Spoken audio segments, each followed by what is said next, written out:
कर और कुंडी लगा ले। और उसी समय बोलता है, कह रहा कि अपनी कोठरी में जाकर प्रार्थना कर, जो तेरा पिता गुप्त में है वो तुझे गुप्त में देखता है और तेरे गुप्त में देखने के प्रार्थना करने के प्रतिफल को तुझे देगा वो आज रात। तो उसी समय कह रहा है कि परमेश्वर की प्रेजेंस में जब आप चले जाते हैं तो उसी समय प्रार्थना योद्धा के साथ आज परमेश्वर कह रहा है कि उनके साथ बैठना चाहता है। वो कह रहा है कि मैं उनके साथ रहना चाहता हूं। देखो एक जगह प्रकाशित वाक्य में यीशु मसीह बोलता है, जो कह रहा है कि मैं तुम्हारे दरवाजे पर खड़ा हुआ खटखटाता हूं, जो मेरी आवाज को सुनकर दरवाजा खोलेगा मैं उसके भीतर प्रवेश करूंगा और खाना खाऊंगा। प्रकाशित वाक्य रेवलेशन चैप्टर 3 के 20 में लिखा, 3 के 20 में कह रहा है मैं उसके साथ खाना खाऊंगा, भोजन करूंगा।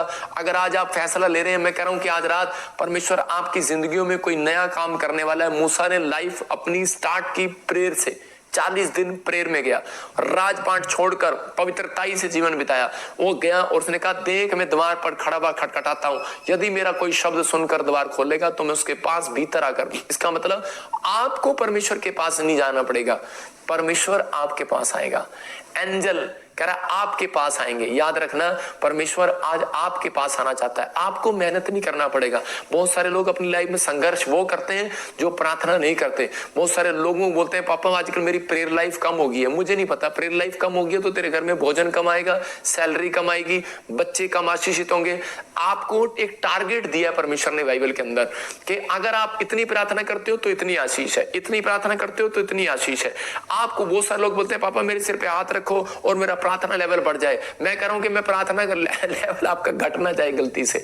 आपने ऐसा मत करो कि आप लोगों को मेरे सिर पे हाथ रखो प्रार्थना लेवल बढ़ जाए। मैं तो एक टारगेट दे रहा हूं आपको, अपने दिमाग में एक टारगेट बनाना है आपको कि आपको रिच पर्सन बनना है, क्या आपको परमेश्वर के लिए कुछ करना है, आपको कुछ करना है तो एक टारगेट होना चाहिए। आप एक कोई अंदर एक टारगेट होता है। आप सुबह उठकर क्यों जाते हैं, आप घर से क्यों निकलते हैं कि नहीं यार मुझे अपने बच्चों के लिए कमाना है, मुझे अपने बच्चों को गाड़ी लेके देनी है साल में, मुझे घर भी देकर देना है। नहीं तो बाप और माँ के सिर दर्द नहीं है, दिमाग खराब नहीं है कि वो सारा दिन रात में भी काम करते हैं, दिन में भी काम करते हैं। क्यों करते हैं वो काम? वो इसलिए करते हैं कि मुझे अपने बच्चों के लिए फ्यूचर में कुछ जोड़ना है।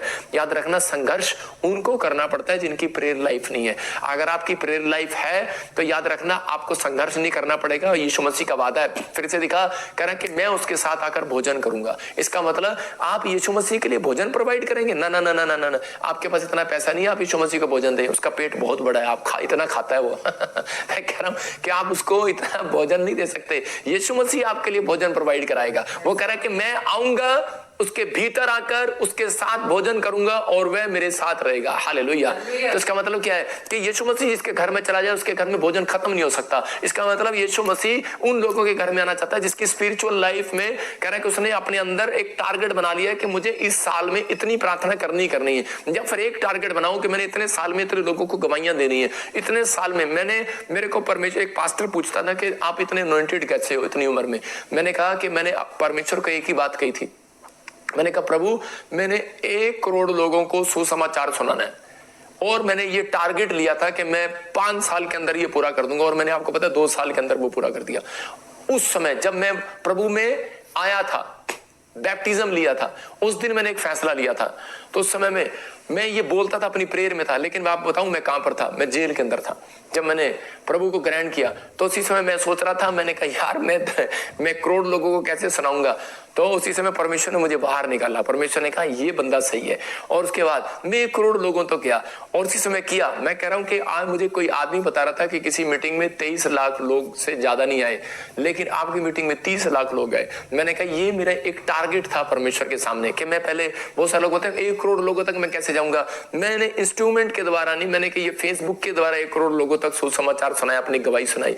मैंने लोगों को लिख लिख कर सड़क पर पर्चे बांटे हैं लोगों को, ये लो ये लो ये लो, मैंने ऐसे दिया। अनॉइंटिंग ऐसे नहीं आती। याद रखना, सुसमाचार सुनाने वाले के ऊपर परमेश्वर का चेहरा हो जाता है और अभिषेक आता है। अगर आप चाहते हैं कि परमेश्वर की प्रेजेंस आए तो आप प्रार्थना में जाओ, अपने प्रेयर, अपना टारगेट दो परमेश्वर को कि मुझे परमेश्वर, मुझे इस समय इतनी प्रार्थना करनी है, आज 1 घंटे में करनी है। दानियल का दिमाग खराब नहीं है, 3 टाइम प्रार्थना किया उसने, करा कि, और एलिया का दिमाग में ज्यादा आया, कहता मैं 7 बार करूंगा और परमेश्वर ने इतनी उसको अनॉइंटिंग दिया, उसको कहता जा, करा दानियल ने 3 बार किया, ये ऐसे जाएगा स्वर्ग में। लेकिन तू ऐसे जाएगा।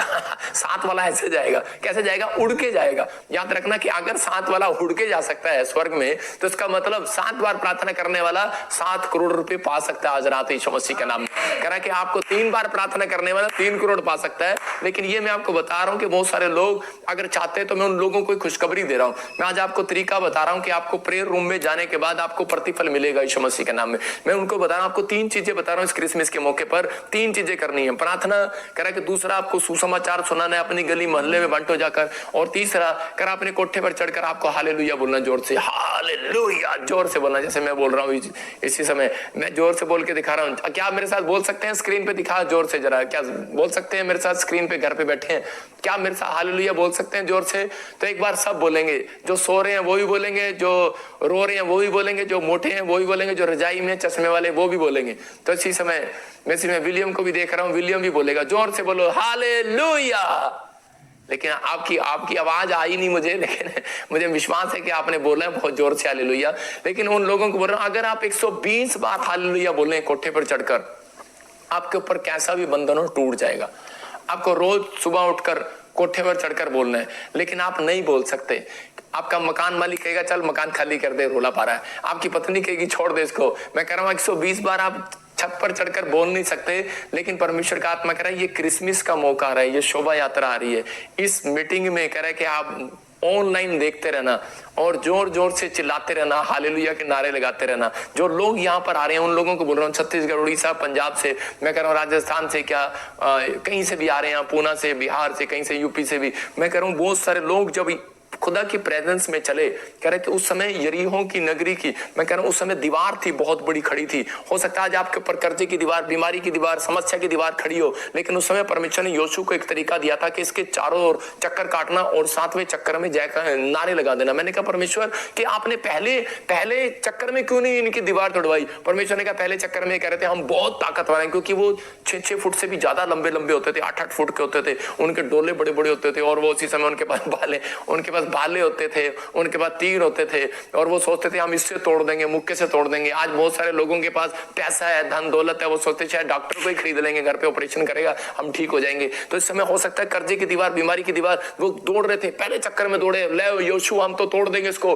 2 में तोड़े, 3 में तोड़े, 4 में कहते यार, 5 में थक गए, 6 में कहते तो हमारे से नहीं हो सकता, कहता ये तो परमेश्वर से हो सकता है, कहता ये दीवार बहुत मोटी है, टूट नहीं रही है। लेकिन उसी समय क्या हुआ कि उन्होंने जब हालेलुया का नारे लगाए, जय जयकार के नारे लगाए, तो वो दीवार गिर गई। हालेलुया। तो इसका मतलब यह है कि जब आप परमेश्वर की जब आप प्रार्थना करते हैं, हो सकता है आपको प्रार्थना करनी ना आती हो सकता है आपको बाइबल पढ़नी ना आती हो, अनपढ़ हो।